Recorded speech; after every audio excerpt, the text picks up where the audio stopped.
In 1977, on a quiet street, a family of 5, led by a stressed single mother, began experiencing unexplained paranormal activity.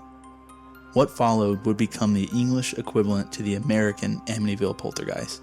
At the center of the story was an 11-year-old girl named Janet. What began as a stereotypical haunted house story evolved into something truly terrifying. Tonight, we're taking a look at the Enfield Poltergeist. I'm Logan. And I'm Ben. This is Tinfoil Talk. All right, here we are. Here we are. It's been what? Almost 3... No, it's been over 3 months. Well, we recorded in January. I meant for like an actual topic. Like we're back. I mean, that was just a where we've been type deal. Yeah. Let's see. The last one we recorded, I believe, was the Solder Children. Yes. And it went live 3 days ago. Yep. So we're I feel like we're getting back into the back into it territory. Feels good. This feels really good. Yeah. Good. You may notice we sound a little different. We do. Hopefully. I think we sound much better. I think we had a massive upgrade. Yes. I do. Got new mics. Why don't you tell us about them since they were your endeavor? Okay. We didn't go crazy. You know, we don't have a budget for the show. We don't have a budget at all. No, we're using our own money. So that being said, I found these on, I believe it was Walmart. They were marked down. They were nearly like 60% off. Wow. And it was a combo, the mic and the arm. So I paid, let's just say this. It was better than buy one, get one. Really? It was better than buy one, get one. Yep. Wow. That's exciting because these, based off of what little sound I heard just a minute ago, these sound phenomenal. I think it sounds great. Sounds so good. I'm excited about that. And we're in a new studio, which I guess we went over all that in the where we've been. We're in my house now. Yes, we are. Speaking of houses, and coincidentally, speaking of this topic, I have briefly touched over this with you. I think my house is haunted. Okay, so you told me this, but you said you wanted to keep it just between us. So now you are ready to tell your story. Yeah, well, it's not really a story. It's more of like my wife hasn't said anything, but the dog's been acting weird. Oh. I've been hearing weird stuff. Oh, no.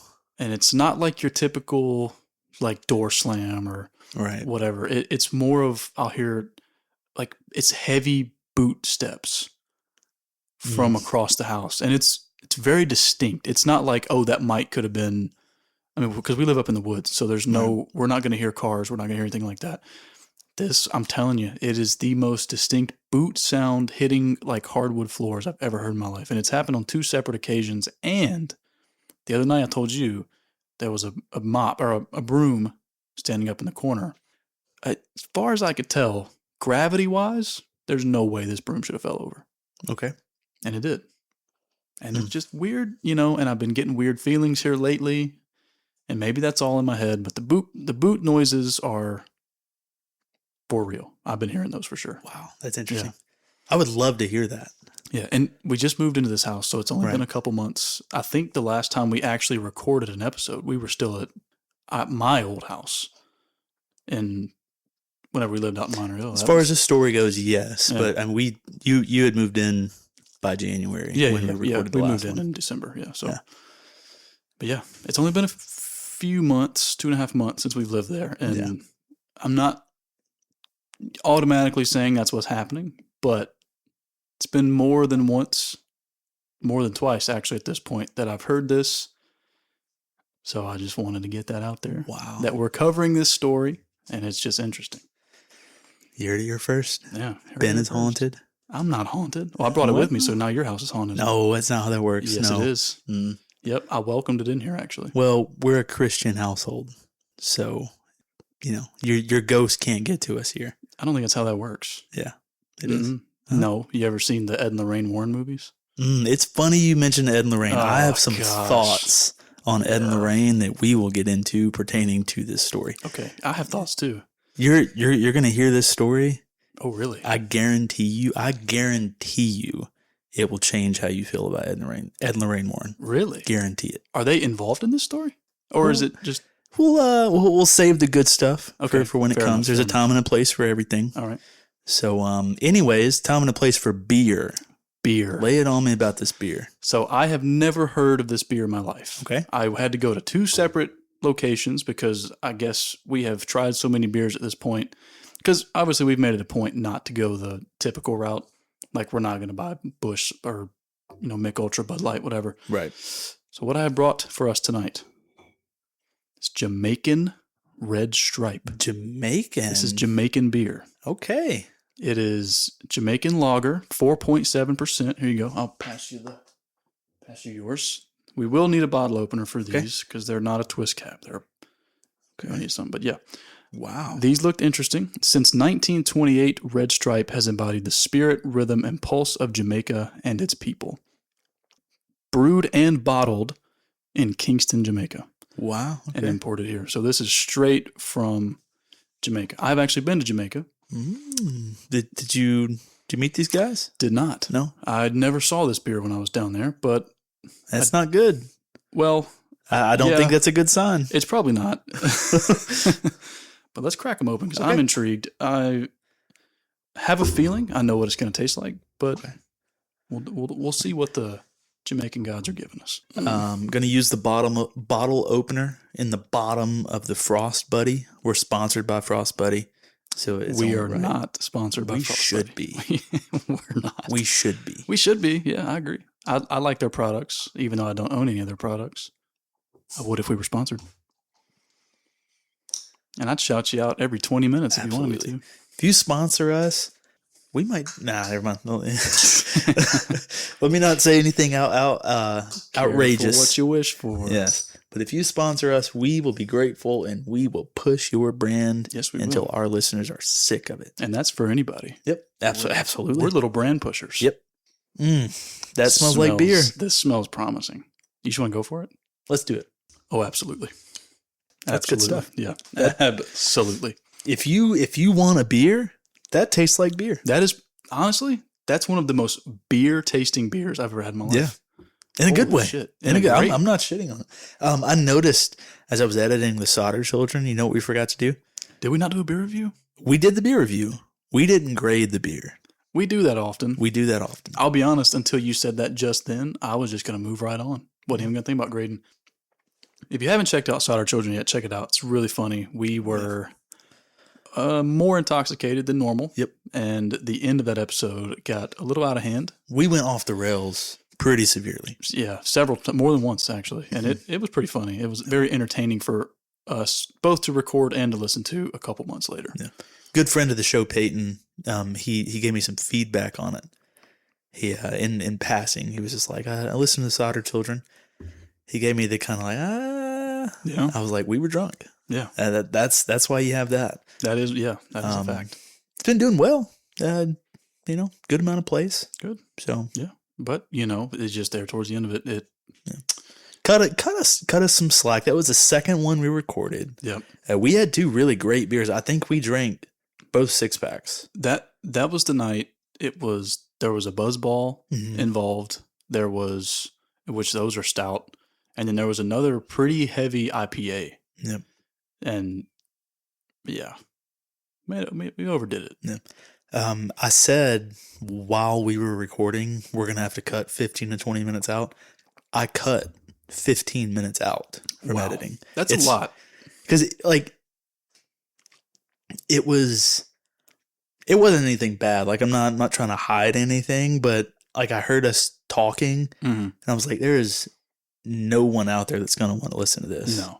Let me get rid of this just to shorten it and keep it because it wasn't about the topic. No. We were just bullshitting. It was about nothing. Kind of like what we're doing right now. That's true. So with that, you want to dive into the story? I think we should do what got us on the topic in the first place and rate this beer. Oh, we almost did it again. We almost did it again. Okay. All right. Red Stripe. Let me get another sip. Get a little refresher. I've already put almost half of mine away. I am thoroughly enjoying this lager. Good stuff. I'm going to go, you may be surprised by this rating. I'm going to go 7.5. 7.5. Yeah. I was in the ballpark. I was going back and forth between 7 and 8. I'm going to meet you there. I'm going to go 7.5. Yeah. I think it's better than average. Yep. But I don't think it's more than that. I would buy this again. It was $13 for a 6-pack. Yeah. No way. Yep. You know what we're going to do next time? What's that? You'll find out next time. We're going to get into it. Are you ready? I am more than ready. All right. So we're going to start with a little background on the Hodgson family. Peggy Hodgson was the mother. She had 4 children: Margaret, who was 13, Janet, 11, Johnny, 10, and Billy, 7. They lived at 284 Green Street in Enfield, England. Peggy had recently separated from her husband after he abandoned the family and began having an affair with a young woman. I didn't see how young. I was going to say that this time, actually, what time were we in again? 1977. Okay. I don't know, man. I don't want to speculate. I don't want to do any more research on that. Doesn't matter. He's not a big player. Okay. So. Okay. Yeah. I have, you know what? Let's not. Let's move on. Let's move on. Let's move on. I don't want to make, a mountain out of a molehill here. You're going to hate it more. That's great. Just wait. Peggy worked long hours to support the 4 kids, and the family was very poor. They lived in council housing, which in America would be considered Section 8. Peggy is said to have hated the attention her situation brought to her and her kids, and she felt embarrassed. Like the ghost situation? Or the financial situation? Just financial situation. She felt like she was failing as a mother, and that sucks because, I mean, it's a tough situation, I'm not going to lie. Yeah. But you were kind of shafted by your husband, who just, happens way too often. He's packed up and left. Yeah, that's shitty. Yep. You just leave somebody with 4 kids. Like, it doesn't matter what you do or who you are. Yeah. 4 kids by yourself is next to impossible. Yeah. Unless you've got, like, supportive group around you. 1 kid by yourself's got to be difficult. Yeah. I don't even know the guy's name, so we'll call him the kid's dad because that's about all the recognition he needs. That's fine with me. That's who he is. The kid's dad would show up occasionally to drop off a child support check, but this was infrequent, and he had no kind of relationship with his children. So, Father of the Year. Yeah. Fuck him, whoever he is. Then we're going to get to August of 1977. This is when things kick off. August 31st, 1977, as the Hodgson family was getting ready for bed, Janet and Billy called for their mother when they claimed to have heard disembodied voices in their room. That's creepy. Disembodied, like? Voices that came from nowhere.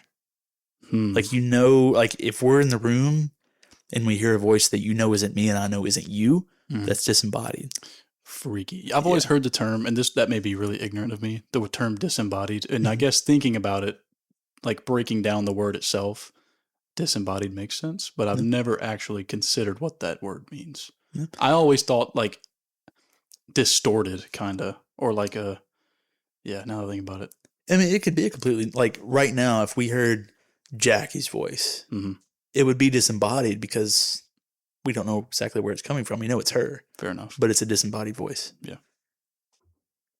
Peggy Hodgson initially brushed it off and told them to stop messing around. As she turned the light off and started to walk out of the room, she heard shuffling footsteps walking towards her. She turned the light on and the footsteps stopped. As she stood there looking at the children, who were both still awake but under their covers, loud knocking began. So this is quick. This is one of those things that I'm not saying, because earlier I told you I've been hearing the boot steps in the house. I think something like that can be explained away, like somehow, some way. I'm not saying it can be. I'm not saying it can't be. You start talking about stuff like this, where there's multiple witnesses, you've got shuffling feet, you've got knocking, things that genuinely cannot be explained. That's where it starts to get funky. Like gray for me. Yeah. Well, glad you said that. Peggy was beginning to get scared, but she assumed the neighbors had guests over and were being a little too loud. As she stood in the doorway contemplating the knocks, a large chest of drawers began sliding towards the doorway. Peggy tried to push it back, but it wouldn't budge. Sheesh, what a freaking escalation. This is all in the span of a few minutes. Yeah. And this is, I'm assuming nothing has happened up until this point? No, so this is night 1? That's what I've gathered. This happened like very abruptly. Wow. And then we kind of just take off from here. Yikes. Family is understandably freaked out by this point, so they all go next door to enlist the help of Vic and Peggy Nottingham. Pseudonym, real neighbors don't want their identities revealed, which is fair, I guess. Yeah. The Nottinghams went with the Hodgsons back to their flat, and Vic began looking for intruders. Now, I want to point this out because the book, our source, This House is Haunted by Guy Playfair, he made it a point to really tell us that Vic was a builder, and builders over there apparently aren't scared of anything. Okay. So they're trying to paint him as like this tough. Sure. Okay. Yeah. Just keep that in mind. Vic, big guy, big, strong guy. He's not scared of anything. Okay. He's going to go and investigate because at this point they think someone is fucking with him. Yeah, that's fair. Maybe there's a intruder, robber, whatever. Sure. You're not going to immediately think, oh, there's a ghost or a poltergeist in my house. I would hope not. I hope that's not your first. You're going to get killed if that's what you think's going on. Yes. The intruder is going to make their way to you if that's... Oh, no. Something broke my window. It's a ghost. And then... Oh, no. Let me go get my vacuum cleaner to suck it out of the air. As they looked, the loud knocking began again, and it seemed to be following them around the house. Gary, the Nottingham son, said he could feel the wall vibrating when he placed his hand on it during the knocking. So it's not like this was something that I guess they could have hallucinated. Mm-hmm. Like, like if you put your hand on the wall and I knock on the wall, you're going to feel it. Right. This is what Gary was saying he felt. But important to note, no one outside of Gary was touching the wall. That is not an odd thing to do. Maybe that's a very aware thing to do. I don't know. It wouldn't be my first thought. Mm-hmm. Like if I hear knocking, my first thought's not going to be to touch the wall to see if I feel the knock. Mm-hmm. It would be to find the source of the knock. So I rewatched The Conjuring 2, which is what the Enfield Poltergeist is inspired. When the cops came over, like during about this time, they thought it was coming from inside the walls. In the movie, it's never mentioned in the book what the cops thought. So I guess maybe that's what he was doing. Trying to figure out if maybe there was somebody in the wall somehow. That makes sense. But I mean, I also, you got to start breaking it down into like how thick are walls in 70s Enfield, England, or how's it called? Yeah, Enfield, England. Yeah. Like how thick's the wall? Can a person even fit in a wall? So council housing, it was built, mind you, we're in the 70s at this point, but the council housing for the most part was built early 1900s to 1920s. Okay. So it's an old house, really old house. I know like Americans always get made fun of because we have like plaster and the walls are super thin. That being said, I don't know what we're talking about construction wise at this point. Because I guess my only point of reference is the walls here, which are extremely thin. Sure. And like nobody could fit in a wall. Yeah. Because of how thin, not only the drywall, but the entire wall itself. Sure. I'm assuming this was possible because a lot of people jump to that conclusion. You hear the knocking. Oh, someone must be in your walls. I don't know. Maybe they're just crazy as hell over there. That could be.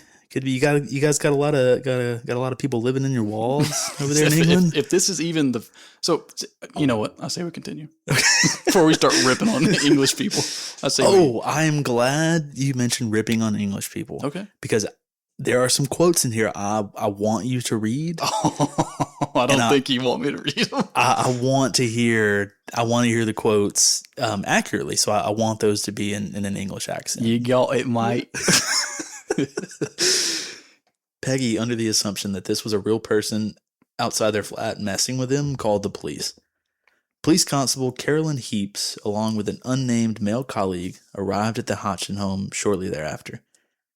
Heaps searched the house again, and the knocking could be heard again, but no intruder was found. As everyone involved was standing around the living room chatting about what could have been happening, a chair began to wobble side to side, then slid from the middle of the room towards the kitchen. The police, unable to offer an explanation, left and promised to check in the next few days. I mean, dude. That's fair. If I'm one of these cops and I watch a chair... I'm out of there. Slide across... No, sir. I'm like, yeah, we'll be back. What the fuck do you want? Like, we're cops. What do you want us to do? And we're cops in England in the 70s. You're going to pull out our batons and beat a ghost? Yeah. It's fair. I mean, I think they got shit for this, but What do you want them? What do you want anybody to do with a ghost? Yeah, I mean, you're talking paranormal. If I'm a cop, I'm gonna say, yeah, maybe I don't know, call the priest.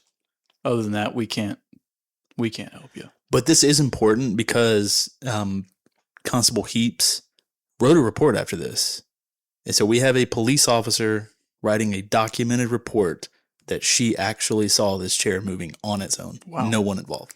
Okay. So this whole story, like there are things you're gonna hear that you're gonna be like, okay, clearly this is hoax material.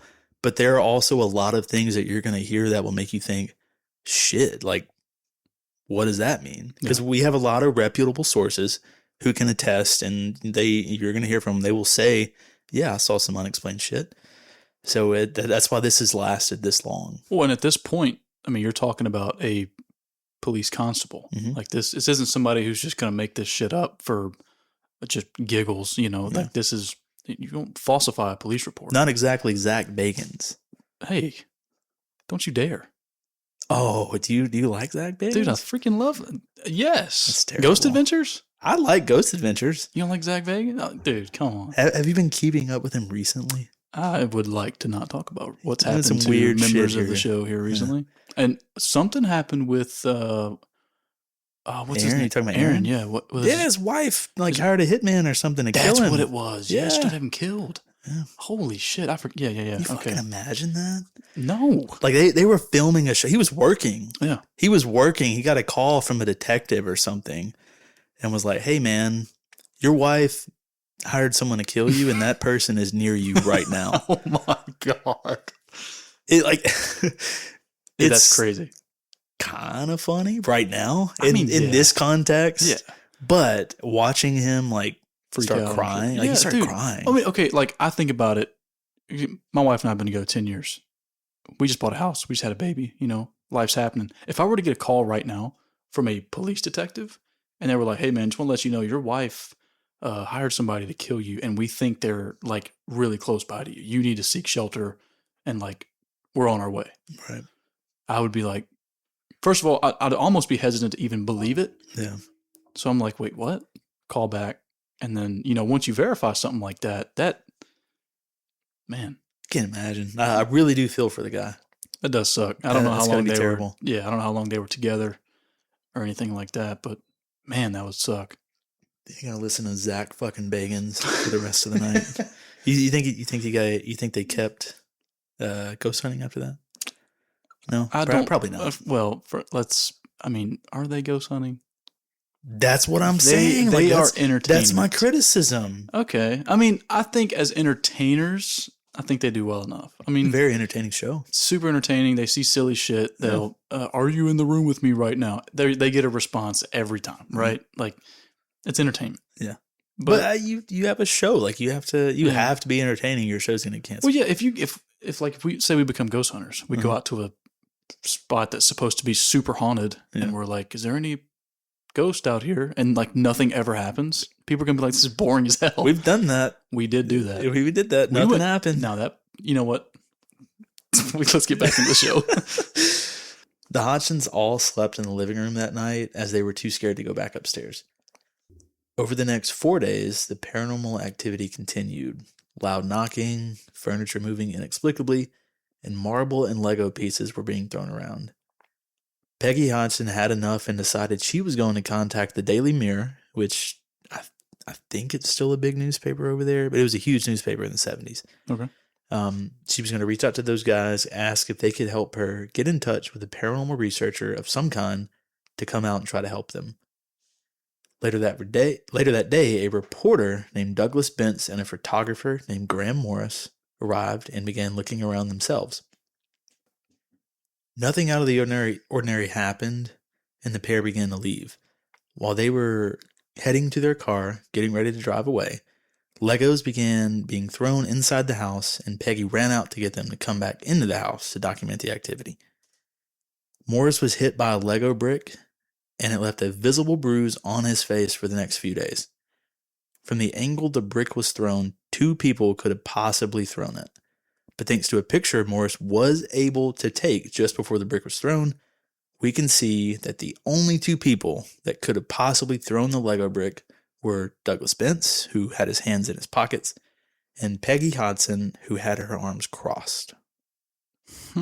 So from the angle the brick flew towards Graham Morris, those two people could have thrown it, and we know they didn't. So I have two questions. Sure. How long has Lego been around? That's true. I did not realize they had been around this long. Second question, how big is the brick? Because you say Lego brick, I mean, like, I'm a big fan of Legos myself. I'm thinking like little bitty. Like the size of my fingernail, you know what I mean? I'm thinking more like Mega Block size. That's where I was leaning. I'm thinking, and this could be complete fabrication. I'm thinking Legos used to be way bigger. Possibly. I doubt they had like the 7,000, 8,000 piece sets back in the 70s. Because you couldn't mass produce that back in the day. Nah, no way. That's too niche of, like, nobody would want that. Just think like a rudimentary building blocks. Mega blocks. That's what I was thinking. The big ones, yeah. That's the way I took it. If it's big enough to leave a bruise on a guy's face. That has to be huge. Yeah. And it was in the 70s, so it was like solid. Oh, yeah. It's probably made out of pure concrete or something. It's probably an actual brick. So do we have a picture of this? No, I don't see any pictures specifically pertaining to this. I'm sure if I dug deeper, I would probably find something. Okay. But not really worth it. It's to me, this is substantiated. Yeah. I mean, at this point, like, you have so many witnesses. Yeah. They're not all just lying for the hell of it. Yeah. I hope, anyway. Yeah. I mean, I would hope. Police constables, other police officers that were on the scene, reporters, the whole family, like, surely not. Reporter, like, I could see reporters maybe lying. I could see a reporter buffing up a story that the homeowner, but I mean, they got there and even they admitted, like, nothing happened. Yeah. They were in the process of leaving. Yeah. And then Peggy asked them to come back because something was happening. And he got pelted about it. Yeah. That's what you get. Stay out. Wait, is this going in? I feel like I thought. Yeah, we'll leave this in. Okay. Yeah, I'm leaning towards so far that this is either genuine paranormal activity, which it takes a lot, like Amityville. Yeah. That was genuine paranormal activity. You think so? Yes. Okay, we'll have to cover that at some point. I would say almost all of that is completely unexplainable. Wow. I mean, I haven't looked too much into that. You'll have to take that one. I'll do it. You'll have to take that one. It is crazy. Okay. There's a reason it's as famous as it is. Great. Horrifying, yeah. Okay. Horrifying stuff. Ryan Reynolds was in a movie about the Amityville horror. Yeah. Did not know that. I don't think it was any good. Probably not, because Ryan Reynolds usually A-list stuff. Yeah. Ugh, you hate to see that. Yeah, it's unfortunate. Anyways. Right now, I'm leaning towards this is paranormal activity. Yeah. Or a super duper elaborate hoax put on by the entire family. And they are just like pulling one over on these police officers and reporters. Okay. That's I think you could take, a mother. Right, I think it's very possible. And I'm not accusing. This is not an accusatory statement. This is simply an observation. This is simply an observation of possibilities. Okay.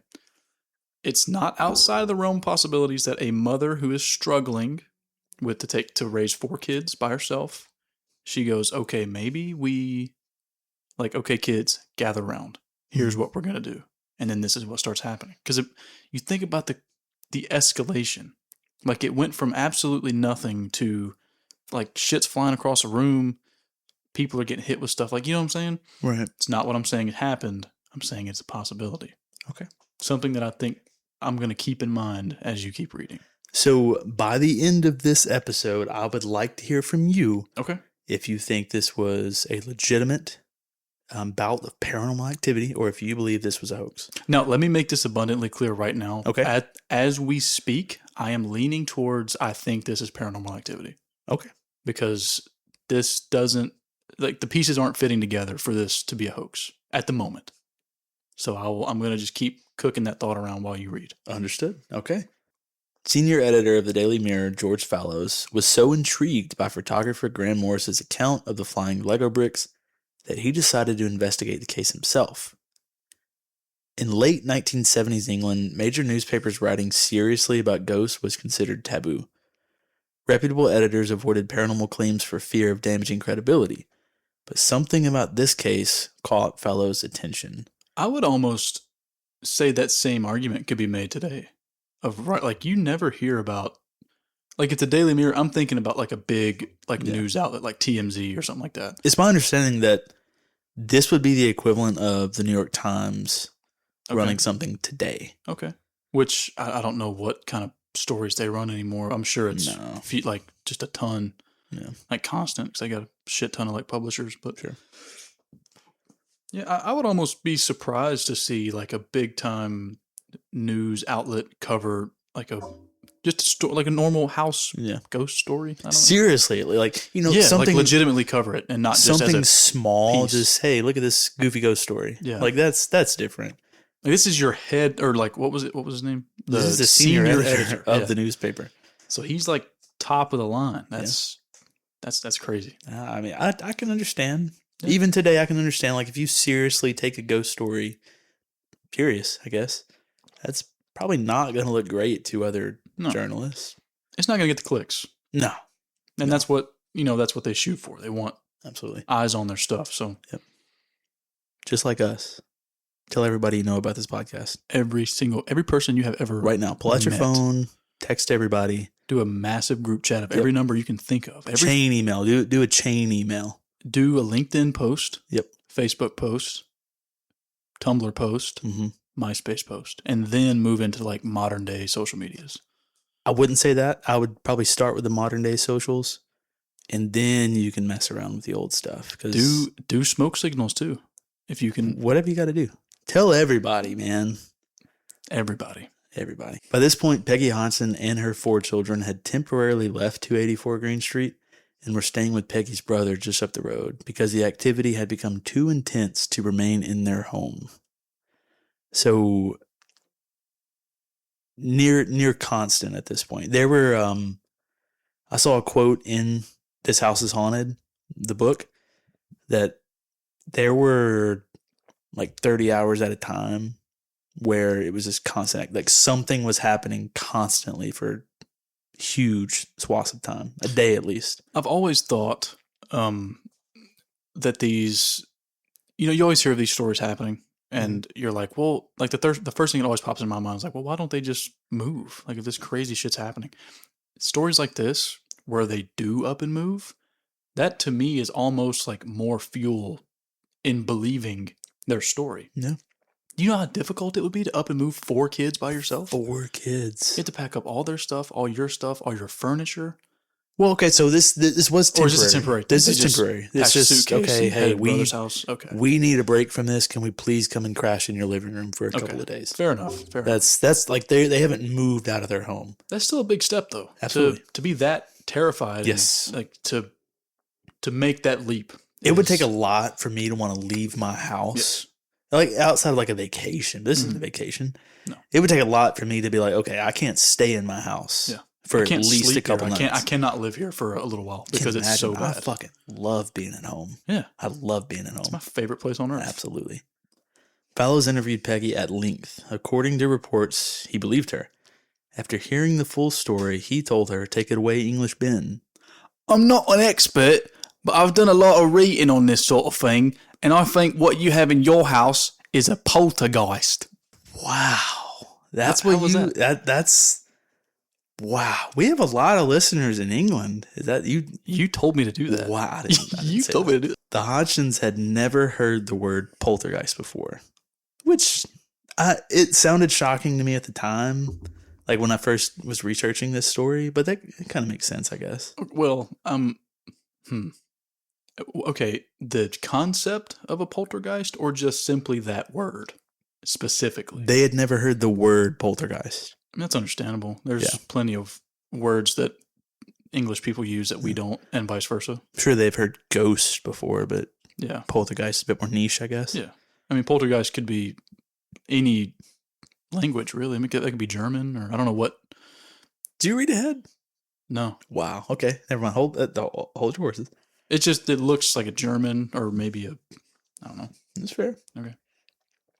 Fallows explained that no one truly knows what a poltergeist is, but reports often describe disturbances centered around intense emotional environments, particularly households with adolescent children. He made a point to say, like young girls in puberty.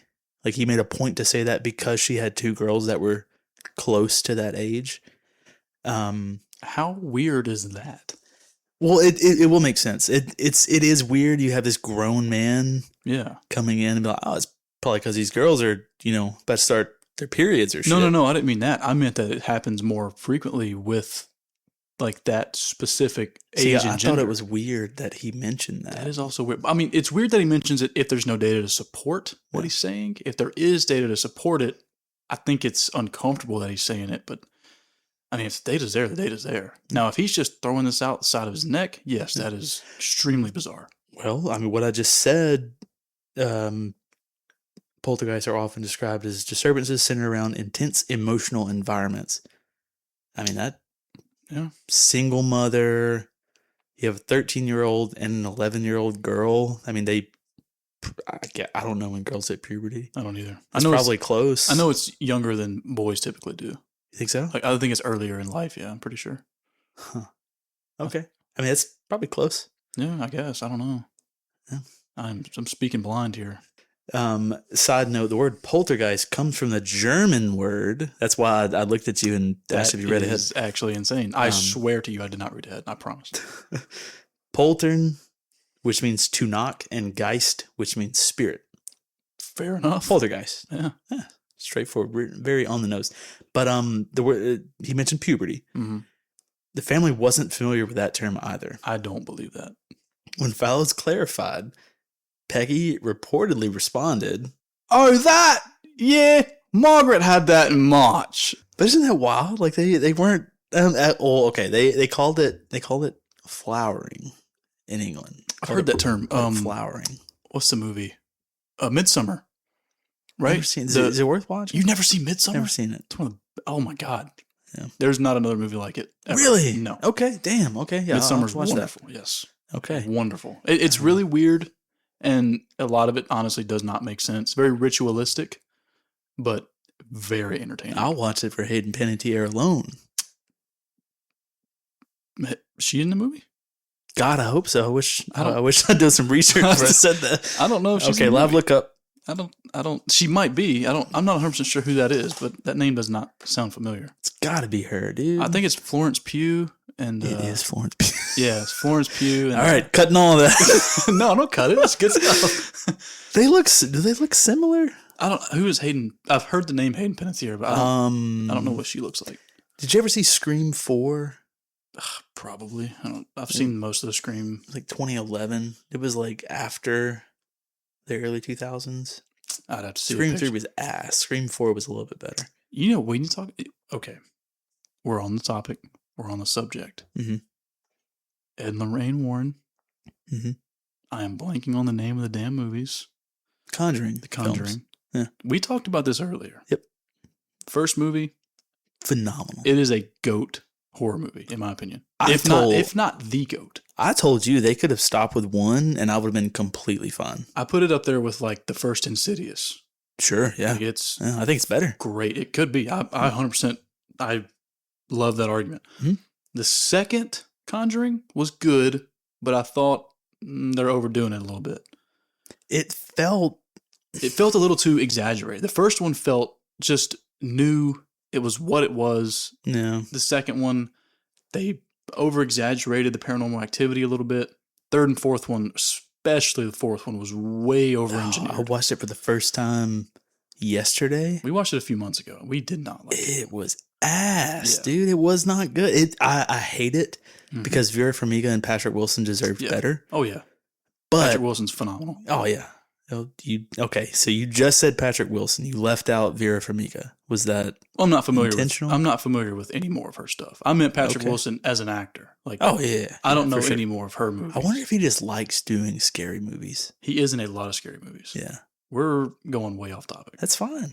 That's fine. Hey, it's our show. You're right. We're here. This is our show. All right, but it needed to be mentioned that the fourth Conjuring really sucked. The third one really wasn't good either. But I told myself, I was like, you know what? If they ended here, this is a super respectable trilogy of horror movies. And they did one more, and it absolutely sucked. You could have limped out on the third one. Yeah. Just, okay, hey, we're going to put this to bed. This is over. Like, we're done with the Conjuring movies. You had to go and make a fourth one. I think if you take the fourth one out of the equation, I think you jog out. I don't think you're limping. I think the third one was good enough. Usually in a trilogy, your third movie it is always the ruiner. Mm-hmm. That's fair. Like, not always. Well, just most of the time. Yeah, most of the time. Most of the time. But you always want to just squeeze it. And I'm just like, dude, leave it alone. You got to get that sweet, sweet Hollywood money, man. Yeah. They made a shit ton of money, I'm sure. Oh, yeah. I'm sure the budget for that movie was hundreds of millions. But the fans, personally, I felt disrespected. Yeah. Cop out. It's terrible. That's what it felt like to me. It felt like just terrible. Over-engineered sellout. Yeah. Like, I think what made the first one so good is it was just, I don't know, like it felt believable to a degree. But by the fourth one, you have a fucking mirror trying to kill, like, that shit's stupid. Like the mirror's attacking people from the attic, and I'm just like, come on, man, what is this? Dumb. Anyways, at the time, faking hauntings wasn't unheard of in council housing. Some tenants had staged disturbances in hopes of being moved up housing priority list. So Fowles asked Peggy directly if she was trying to relocate. Her response was immediate and emphatic. No! This is my home. My family is here. My friends are here. Definitely not. Wow. You like that?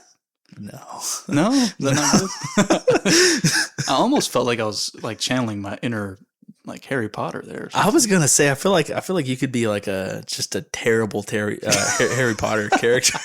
Just like some dude who doesn't know how to act, but he's there because he's British. And probably friends with Daniel Radcliffe or something.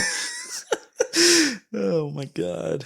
I don't mean any offense by saying this. It's all in good fun. Like if we do have like that one English listener that's like finding it offensive, we want to hear from you. I mean, yeah, like it's all in good. We're dumb Americans, so you just have to bear with us. With that, Fowles was convinced something unusual was happening. He contacted the Society for Cyclical Research and helped connect the Hodgsons to an investigator.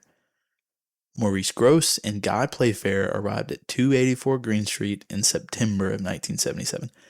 Guy Playfair. You mentioned him already tonight. Yes, he wrote the book. He wrote the book that is in front of the both of us. Mm-hmm. So this book, I bought this book specifically for this episode. That is where most of our information and the outline came from, was this book. Cool. I'm going to pick it up and give it a little once over here. Have at it. Playfair was a member of SPR, and he was a paranormal researcher. He wasn't a TV ghost hunter, but rather a skeptic with an open mind. He wanted to figure out what was happening in the house, whether it be paranormal or a hoax. Morris, I kept saying Maurice to myself as I was making the outline, but his name is Morris. Morris, okay. Morris Gross. Gross was also a member of SPR. He was an engineer turned amateur paranormal researcher. He had begun studying psychic phenomenon after the death of his daughter, Janet, in a motorcycle accident that year before. The Enfield case struck a chord with him not only because of the alleged activity, but because the focal child shared his daughter's name. Any comment on that? Morris Gross. Yeah. His daughter and all that. I mean, that is horrific. Sure, yeah. It was... I would like to... Well, no, I don't guess it really matters. What matters to him, of course, the age of the daughter, and, like, was she driving a motorcycle? Was she a passenger? This may not even be relevant, to be honest. It's not, but I believe she traumatic was... either way. Sure, absolutely, yeah.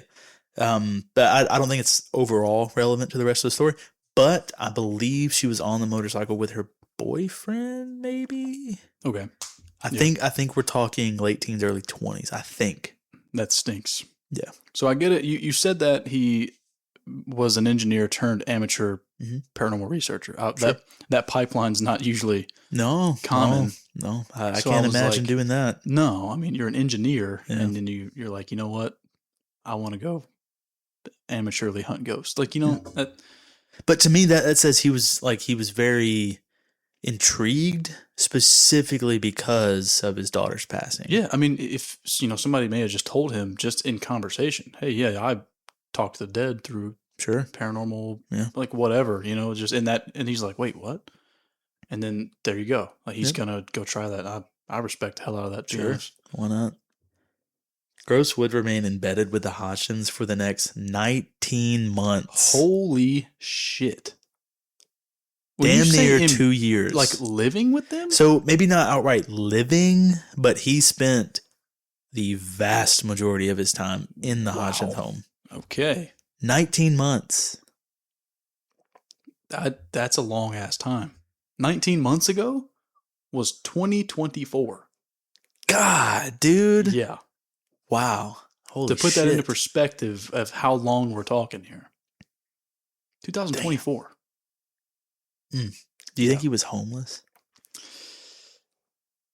I mean, nah, he was an engineer. I'm sure he had money. Yeah, but he wasn't. He was an amateur. Well, he was an engineer, and he was older by this. You know what? I need to show you who we're talking about here. Okay. What the hell? What was that? This is Morris Gross. Dude, he looks like he could hunt a damn ghost down. Look at that. Yeah. Holy I wouldn't fuck with him. No, dude, that mustache alone. Yeah.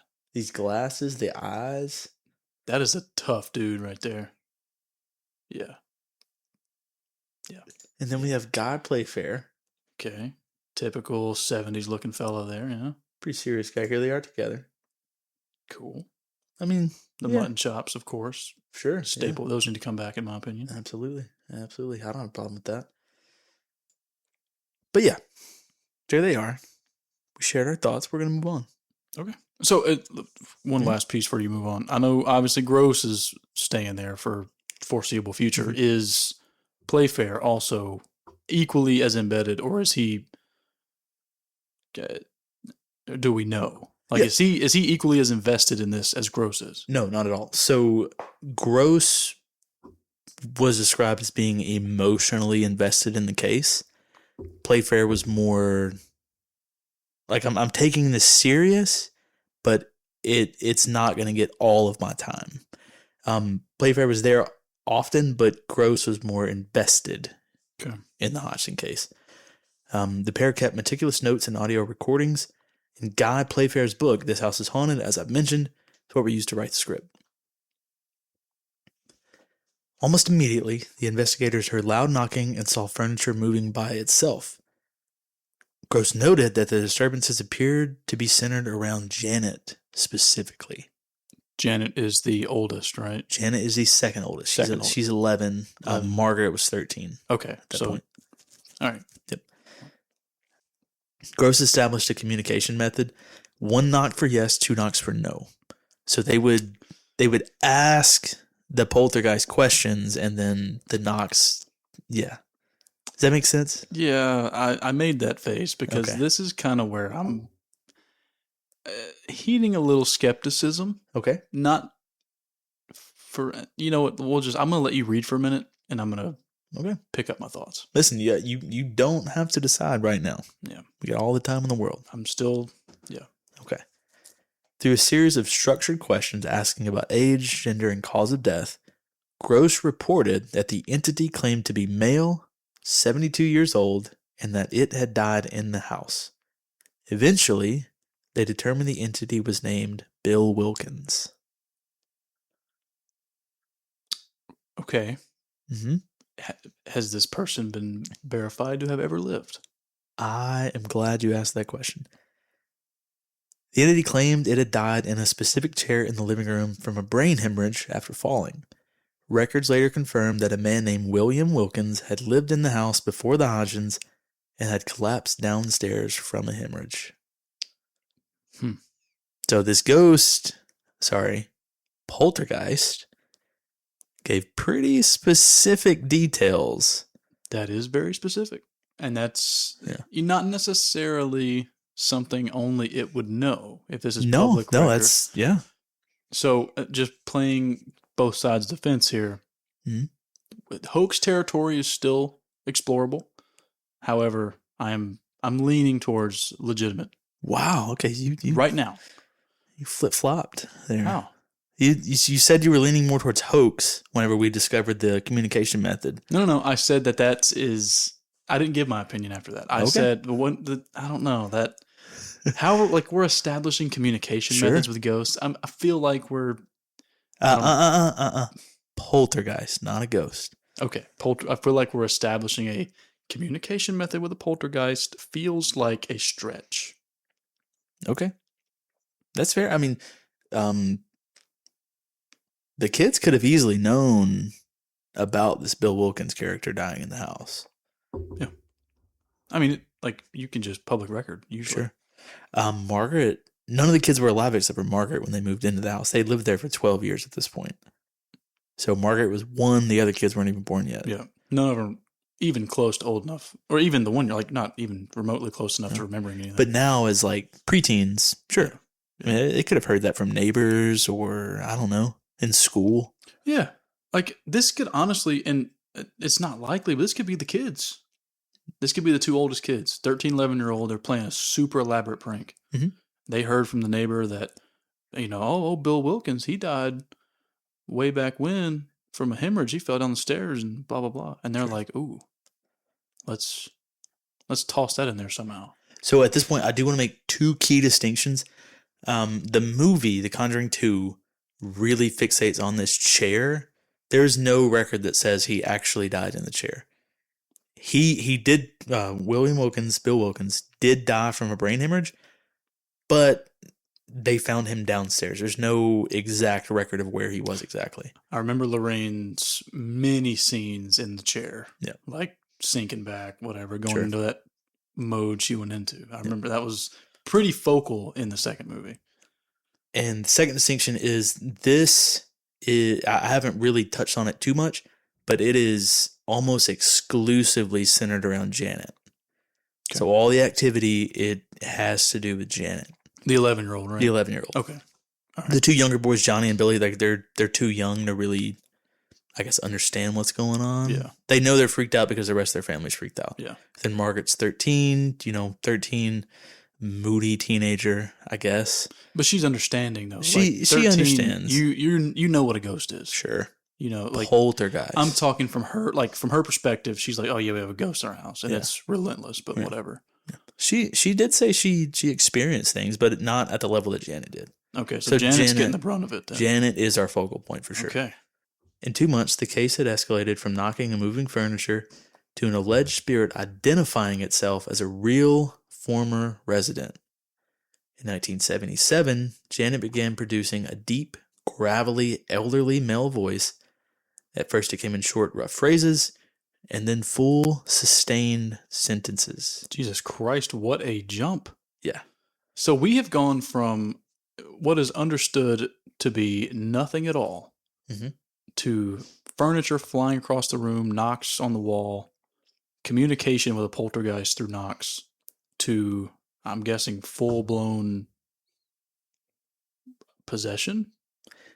Not necessarily possession. It's just Janet, this voice is coming from Janet. She's not acting any differently, really. It's just every now and then she would sit down and this voice would come out of her. I see the next sentence. Yes. So I am intrigued. Do we have an audio clip? We have an audio clip. I'm going to play it for you, then we'll discuss right after. Okay.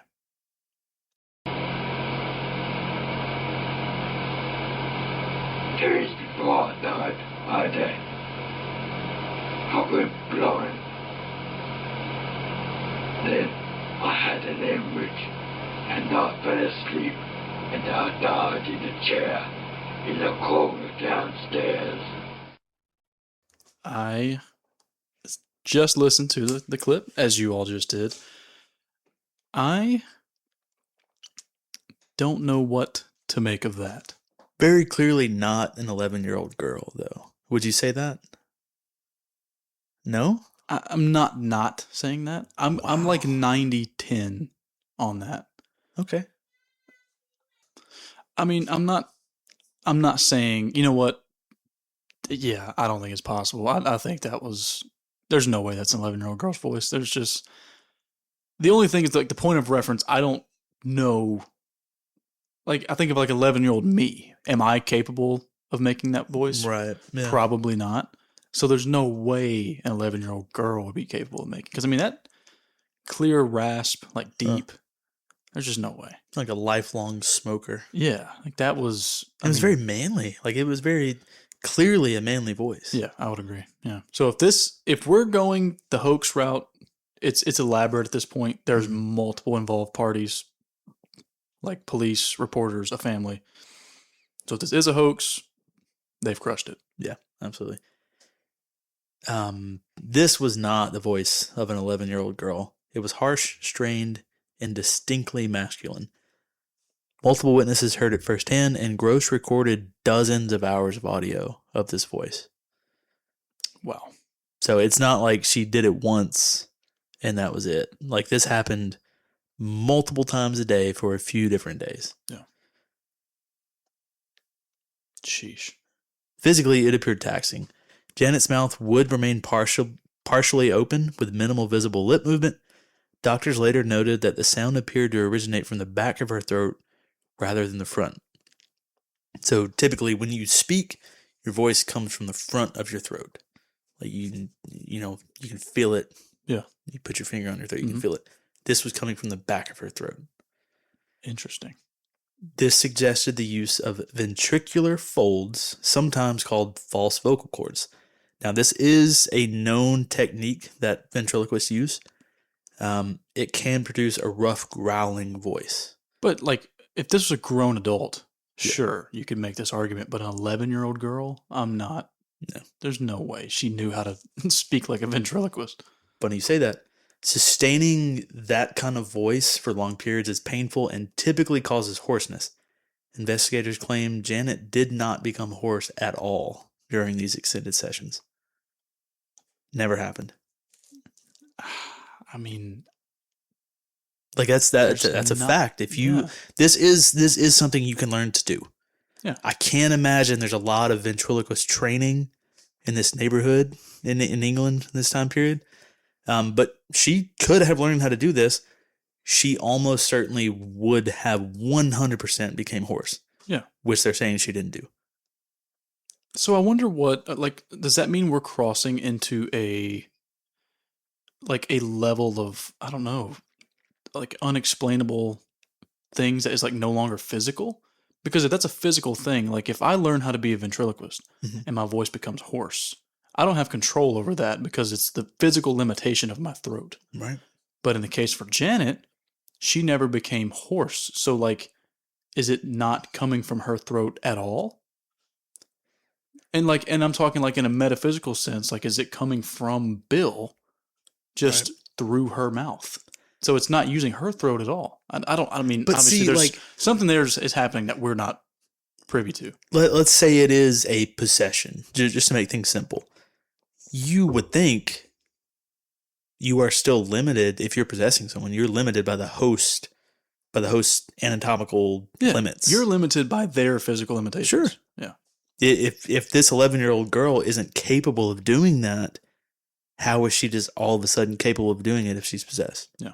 Doesn't make any sense. But, like you think about other paranormal, like whenever you see these movies and you hear these first, like, floating off the bed, chairs flying across a room, people becoming abnormally strong. Mm-hmm. Maybe physical limitation flies out the window if you're possessed by some sort of demonic presence or a ghost or whatever. But we're in a whole new arena with that frame of thought. Yeah, that is something that there's no expert. No one's gonna know. Mm-mm. So if that's the field we're playing on, we don't even know what game we're playing. Yeah. Absolutely right. Wow, that was eloquent. Thank you. Nice work. Thank you. I took your arena idea and ran with it. Yeah. To test for fraud, Morris Gross reportedly asked Janet to hold water in her mouth while attempting the voice. He believes she produced it anyway, though skeptics strongly dispute the validity of that test. So we saw this in the movie, The Conjuring 2, where they had her sit in the chair and she, had the water in her mouth. And she still produced it. Now, in the movie, one of the skeptics there said she made you turn around she could have spit the water out. I didn't see that was actually something that happened. I didn't see where she was like, "Oh, you have to turn around so I can do it." Didn't see that. Didn't say it did. I'm not saying it didn't happen, but what we know from the book is she held water in her mouth and she still produced the test. That's what we can confidently say based on this book. Okay. I'm going to lean towards this didn't happen the way that the author of the book said it did. However, we have audio of the voice coming from an 11-year-old girl that there's no possible way an 11-year-old girl made that voice. I don't think. So I'm going to roll with it. I'm going to let you keep reading, and I'm going to keep thinking. I hope it doesn't get, like, too out of control. You know Sure, what I mean? yeah. Like, I hope we don't start, like, I don't know. Like I said earlier, people floating around. Right. I like walking that thin line to where it's not so over the top that you know it can't happen. Yeah. But you're right there, like, okay. Yeah, a little weird, but like right now we're kind of in, and I mean, even though the voice thing, that's the line for me. Yeah. Like we're getting to a point now to where like, okay, if this really happened, we're talking about something that, like, again, we don't know what we're even talking about. Sure. Yeah. So there's no believing it. There's no not believing it. We don't know. What if Janet could have been the greatest ventriloquist the world has ever known, and she just squandered that opportunity? Could be. We could be talking about anything right now. The Michael Jordan of ventriloquism. Yeah. Janet Hodgson could have been. And she's 11 years old, but she can sound like a 72-year-old man. And she just didn't do anything with it? Well, I mean, she created one of the most elaborate hoaxes of all time. Wow. Okay, so it's a hoax. No. I'm just saying, like, if that's your point, if your point is she did this on her own, then yes, she absolutely did something with it. What I'm saying, like, do you think she would be this famous if she became a ventriloquist? Name me one famous ventriloquist. I can't. Oh, Jeff Dunham. Jeff Dunham. Yeah, I figured that's where you're going to go. Jeff Dunham's stupid puppets. But he does racist puppets. They're racist. Oh yeah, he's racist puppets. Yes. Have you ever seen a Jeff Dunham skit? I don't know. Maybe. I just know he does ventriloquism. I don't know. He had like a Middle Eastern one that was very racist. Did have a Muslim one because I remember he said something about like. Oh man, I don't remember what he said. Let's not. No. It was something about no. He was something about he would say like, "Oh my God," and then he'd be like, "Oh, you can't say that," and he would say like, "Oh my Allah," like something like that. You know what I'm saying? Like that would be the joke. And wow, yeah, okay, but that's not very funny. I don't know. No, I never found that shit funny. It's not funny. I've never watched him too much. He is talented. I mean, I would guess say to be as famous as he is, you have to have some kind of talent. Sure. If you're a ventriloquist and you're nationally famous, you have to be good at what you do. Yo-Yo Ma is famous for the yo-yo. Yo-Yo Ma's a pianist. Oh, he plays piano. I assumed because no, dude, he plays piano. But still, like there are people that are really good with the yo-yo that have like made a career out of that. You thought Yo-Yo Ma was a yo-yoist? Yeah. No. Yo-yoist? Is that what they're called? I don't know. I made it up. No, Yo-Yo Ma plays piano. I promise. He's a piano player. I don't believe you. Look it up. Can't have the name Yo-Yo and not be fucking baller at the yo-yo. I promise you, he plays the piano. I don't believe it. I rebuke that. Okay. There's no way. How about you read your damn outline? It's like Yo-Yo Ma's a yo-yo. Oh, God. In 1977, the case escalated again. Gross and others claimed Janet began levitating. Here we fucking see, dude. That's twice tonight I've done that, where I've said something and a sentence or two later you mentioned it. I just feel like if we start taking gravity out of stuff. Okay. I understand. I completely understand. I get it. Levitating is a stretch. It is physically impossible. I have indisputable proof that she was levitating. There are pictures out there that you can look at, and you take a look at them, and you just know, oh shit, she's levitating. Okay, You're gonna see this image, and you are not gonna think at all that she is jumping off of a bed. Oh, there it is. She is jumping off a bed. Yeah, That's... She's literally just She is levitating. No, she's not. Absolutely. The person below her... There's another one. Look at that. Yeah. Levitating. That's her jumping off. No, sir. Okay. I'm going to let you keep reading. My thoughts on this have changed drastically the last 5 minutes. I don't see how you can look at that and say she's not levitating. Me and you can recreate that right now. You can go jump off your bed and I'll take a picture of you midair. That's what it's going to look like. We should do that. No, we should. We should put that on socials. You read the fucking outline. No, I see your sentence there. What are your thoughts on levitate? No, dude. Yeah. That is horse shit. I was a firm believer up until right now. If they had just left out the levitating nonsense. Or make it look a little more believable. She's just jumping off the bed. Very clearly. Like, it's not even, like, the bed is right there. Look at this one. Take a look at that. She's actively jumping. She's putting her arms out. This is pictures of an 11-year-old girl jumping on a bed. That's exactly what. Like, there's nothing that would make me change my mind. This is ridiculous. She is not levitating in any of these pictures. Look at the fourth one underneath that one right here. Look at that shit. Her feet are still on the bed. Her feet are on the bed. She is actively leaping. Look at the two theatrical kids over here. Oh, dude, yeah, it's not great. So your sentence early on that this is the English version of Amityville, this is tainting that sentence right now. Yeah. Because I'm going to cover Amityville, and it's going to blow you away. Okay. Anyway, I'm going to let you keep going. I don't want to jump to conclusions. I'm going to let you keep going, and then we'll see. So the Enfield Poltergeist became front page news. Believers and skeptics flooded the house, which is weird in and of itself, because that seems to happen a lot.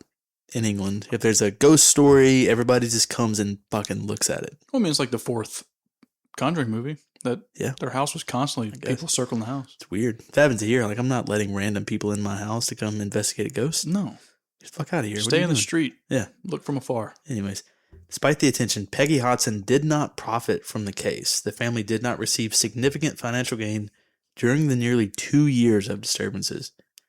Activity continued throughout 1978. But showed a steady decline, and by early to mid-1979, the disturbances tapered off and eventually stopped altogether. Ed Warren and Lorraine Warren visited briefly, staying less than a full day. Their involvement was minimal compared to Gross and Playfair. The later retellings, including The Conjuring 2, placed them at the center of the story. In reality, Ed was there to make money, and when he found out he would not make any off the Hodgson family, the Warrens left. Years later, Janet would admit to faking some of the activity, particularly minor incidents like objects being thrown, but she consistently maintained that much of what occurred was genuine. What do you, the listeners, think? Was this actual proof of the paranormal or a carefully curated hoax? I have never in my life seen something be torn down so abruptly than the way this story was just torn down for me. Oh shit. Okay. We just went from like things that legitimately could be happening. I'm leaning towards this being a full thing to now, years later, Janet admits some of this was faked. We have air quote levitation pictures of her jumping off the bed. Now I'm starting to think this whole entire thing was a carefully orchestrated hoax by the kids and by the mom. Maybe Gross, he got so engulfed in it that he couldn't see through the filter that was, this is a big scam. Ed and Lorraine Warren get there, the world's most renowned paranormal investigators. And you can say that they didn't think they were going to make money, and that may be the case. That's a stain on their legacy, I guess. But if they get somewhere that apparently has activity constantly, and they show up and they're like, yeah, no, this is horseshit, they're going to leave. Okay, so I want to point this out specifically. Answer me this. If Ed and Lorraine Warren were there for less than a full day, while a person like Morris Gross was there for 19 months, How do the Warrens end up with the rights to this story to make a movie? Money. That's my point with Ed and Lorraine Warren. Ed specifically, there are reports out there. There are stories, very creepy, very inappropriate, with some of the women and the young girls that he was around. It was a very common trope with the Warrens. They would show up uninvited. They were uninvited to the Hodgson family. Nobody invited them to come. They showed up because they heard something was happening. Ed has this thing where he's like, hey, we can make some money off of this. Let's get together. Let's blow this up. Let's make some money. In this specific case, I didn't do too much research into the other ones, but this one, they appeared to genuinely be upset by something, and he was there to make money. They basically told him fuck off, and then they left. And I don't want to put too much focus on Ed and Lorraine Warren, to be completely honest. Like, sure, what they did was shitty. I mean, I've never heard like praise for them. Like, the movies about them are great, but no one's actually out here saying like, oh, they're the greatest. Sure. Whatever. I said that a minute ago. Obviously, I'm just talking outside of my neck. I don't know who the hell. It could be Zach Bagans for all I know. The greatest ghost hunter of all time. I don't know. I don't know many ghost hunters. No, I don't. I don't know many ghost hunters. Top 5 ghost hunters right now. Go. I don't know any ghost hunters. The 3 we've talked about in this episode are all I know. Okay. But as far as this story goes, why in the world... Like, okay, say at the beginning, maybe this stuff was happening. And maybe the mom goes, well, the neighborhood's talking about, oh, you should contact the news. And then all of a sudden you're in the news and you're getting attention. You're like, well, reporters are coming by, hey, we'll pay you $20 to do an interview or maybe whatever. You start making money and you're like, well, let me ramp this up a little bit. Mm-hmm. Let me get my kids on board. Let me, maybe Janet, maybe that whole thing was fake. Maybe Gross was in on it. Maybe Gross was making money. Who knows? Okay. I'm not saying that's what I believe. That's fair. No, yeah, I get it. I understand. But for Janet to later admit, I mean, that is okay. So that's she admitted to she faked some things. But that to me immediately eliminates all credibility. Really, the whole thing. Because if you can fake some of it, voice. Because if you can fake some of it, if you're willing to fake it for any reason, that makes me think you're willing to fake the whole thing. Mm-hmm. Okay, that's fair. That's fair. Had they stopped at the whole levitation thing, yeah, you just shouldn't. If this was a genuine hoax, you left that out, you're golden. Yeah, you're golden. Literally, I was on board until that. Yeah. That is what tore me away. Yeah. And the pictures. I mean, the voice. Like once you played that voice for me, I was like, holy shit, this is real. Yeah. And then it's just, like I said, it got torn down so quickly. I cannot believe how quickly that was. I wrote this here. What gets me is this wasn't it wasn't a spooky setting. I wrote Abandoned Asylum, Spooky Mansion. It wasn't that. Like, this was just an ordinary house in an ordinary neighborhood. Amityville, yeah. Just a house. That's fair. People...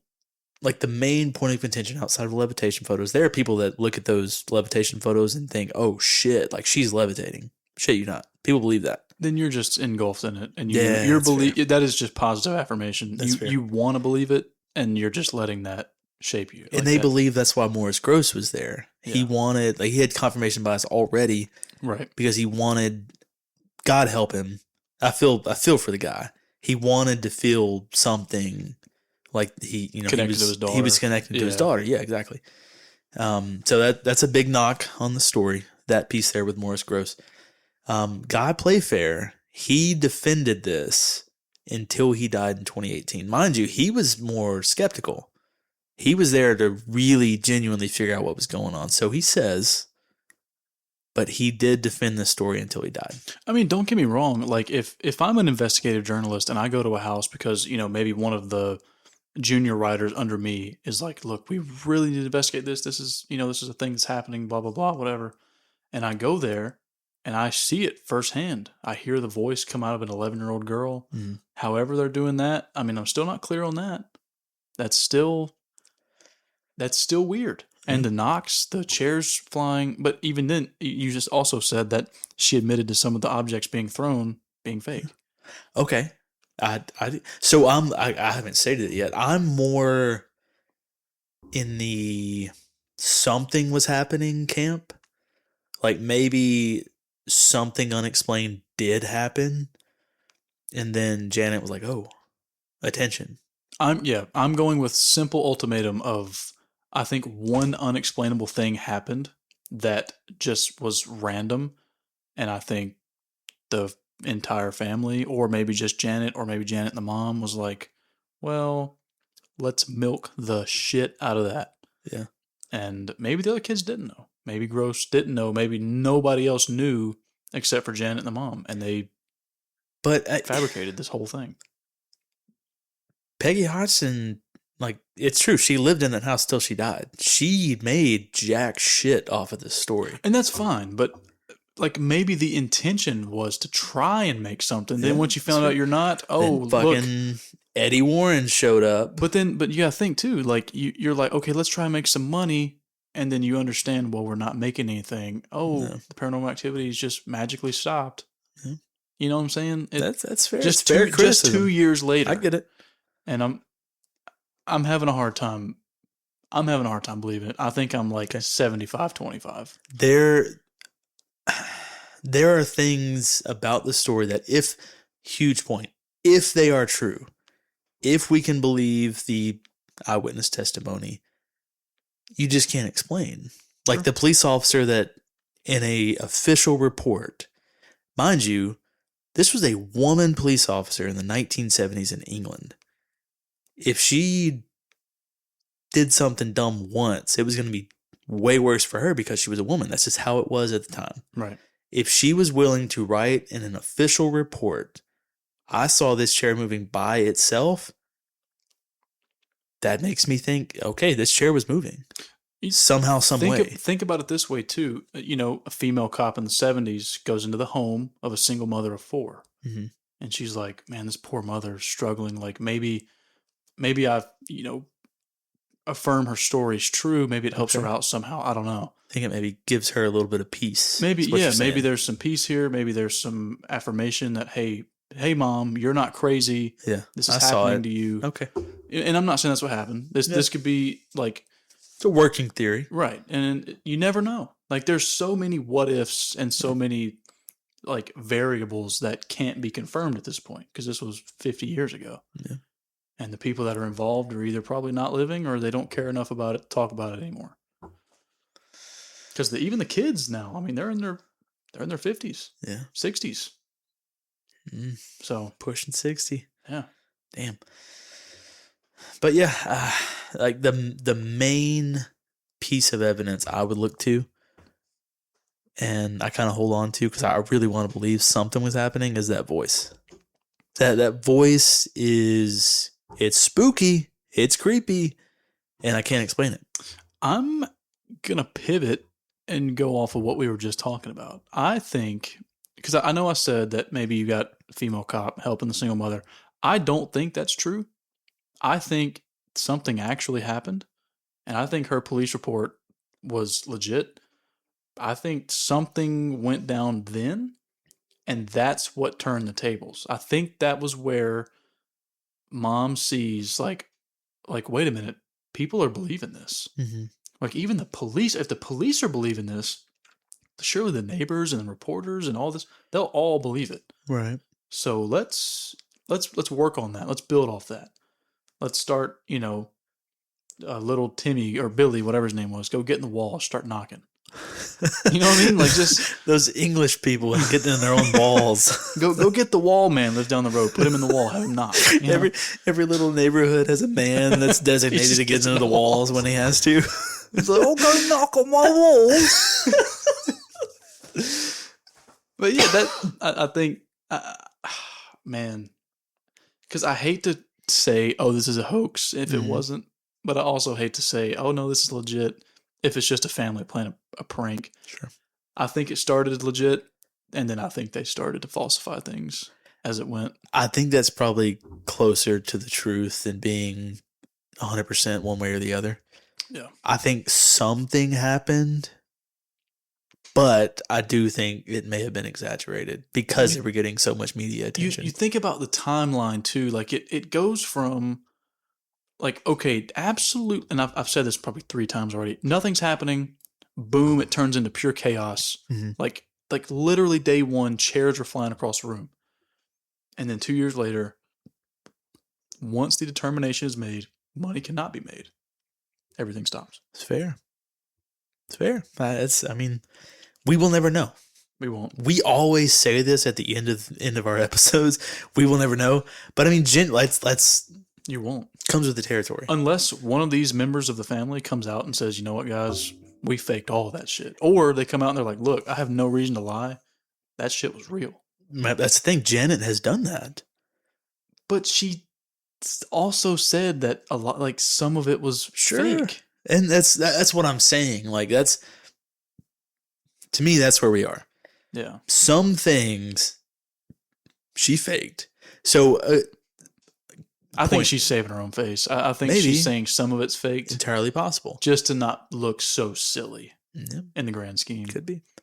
She did say her main motivation for faking some, I want to say some, because she still claims that some of it was very real. Okay. Her main motivation for faking some of the activity was to keep Morris in the house. Because, I mean, you have 4 kids whose father left them. You have a father figure in the house. Yeah. I understand that. Yeah. Maybe maybe he's helping out.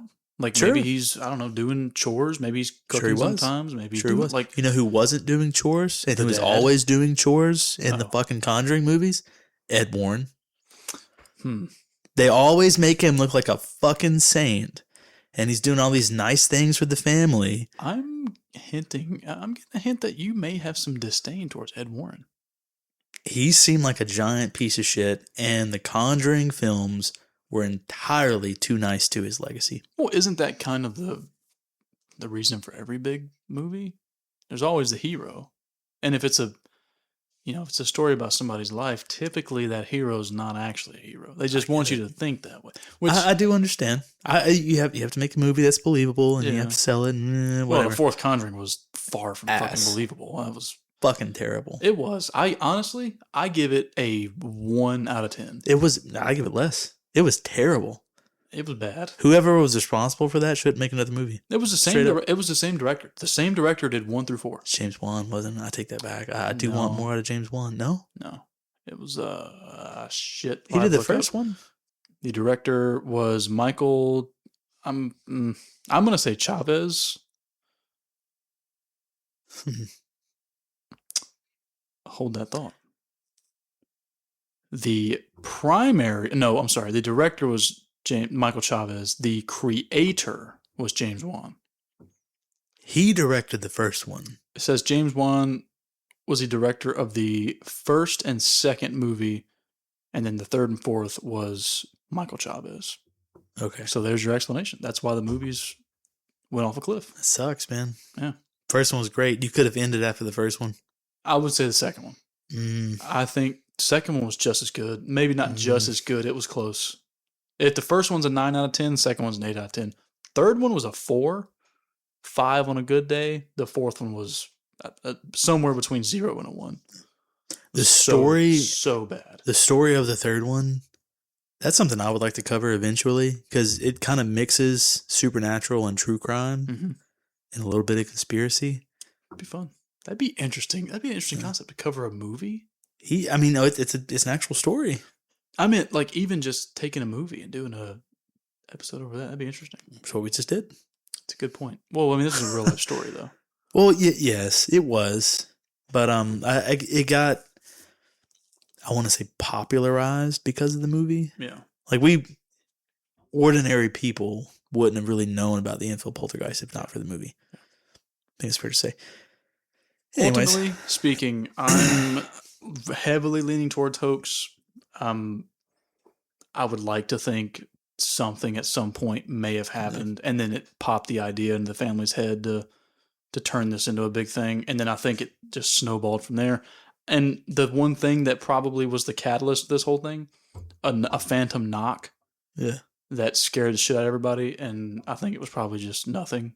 Okay. And then I'm putting down my stamp of hoax.